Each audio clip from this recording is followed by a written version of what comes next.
high, and there's just this amazing murder of crows that flew by my window. It's really enchanting.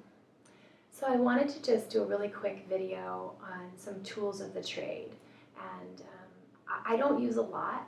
There are just a few things that I like, and a lot of people have like big baskets full of all of their magic, and I, over the years, have learned to really streamline and know what I need and what works for me. And so around the cards, there's just a few things that are part of my ritualistic experience and tools that I use.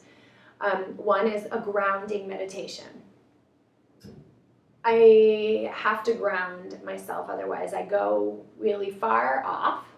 And so to keep myself in earth and really connected to earth energy, I will just sit in meditation before I read, and it might only be for 45 seconds or a minute at the most. If I have time, I might do a whole meditation, but just to ground myself, I imagine a cord coming from right in the middle of my pelvis and moving downward through the floor into the center of the earth, kind of attaching itself to the center of the earth, and so that I know that I'm here on earth when I start to tap into the divinity and the essence that is of the cards.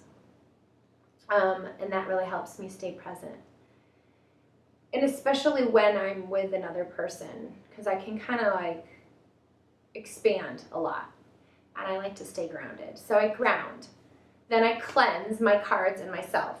And my favorite way of cleansing, because it's easy and I don't need to find matches or a lighter, is sound. I like sound. So my favorite is my little rattle, and I will just go around my body, and I will go around my cards. You can use your hands to cleanse yourself and your cards. You can use sound from your voice. Smudge, obviously. This is mugwort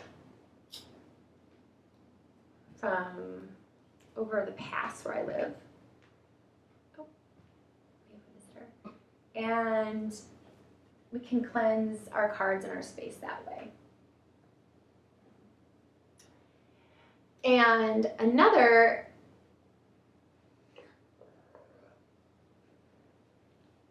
this is my Wolfie. Another thing that I like to use is this beautiful piece of deerskin my friend gave me. And she's probably watching this video and she's going to see I have candle wax all over it. I have smudge wax all over it. It's been used and loved. I use this as the throw, which I throw my cards on. I like to have something down on the surface before I and yeah, he likes the smell of it, before I put my cards on it. And I really like the deerskin. I've used silks and velvet and super fancy witchy things, but I really like the deerskin because then I'll end up even wrapping my cards in them sometimes for extra traveling protection. The other thing that I have is this pouch. These are where my cards live. Where my wild unknown cards live. They live in this pouch. And this pouch was made for me by a really good friend of mine, specifically for my cards. She was a leather worker, and I just said, hi, make me a pouch for my cards. And again, I really like leather, but other people use velvet or burlap or piece of silk wrapped around the cards. But the cards, it's nice to have a home for the cards that's not the box that they came in or the packaging they came in. And this is really special to me. And so yeah, sometimes I'll even double wrap, and wrap this all up in it. And it feels cozy. And then the last thing that is very important to me is my little chunk of selenite. You can use all different kinds of gems and crystals when you're doing readings for cards, and a lot of times gems and crystals will come to me for the people that I'm reading for myself, that I know I need to spend some time with. Those messages will come through.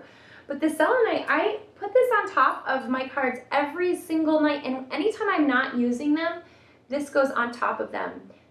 It is a really wonderful transformer, and it is has a very pure and cleansing energy. So it's cleansing while it's also attracting high vibration. So the selenite, I highly suggest finding some selenite. I don't know. Feels really good to me. And I think that's all. I'm very simple and very easy, but you might like tons of tools. You might need flower petals around. You might have a bigger ceremony for when you want to sit down and throw the cards. But it's kind of nice to just know what your tools are, have them and gather them, and just make a practice of using them. So thank you for indulging me and sharing mine. And then feel free also to share yours on Facebook if you're on the Facebook group, because it's always interesting to see what people use.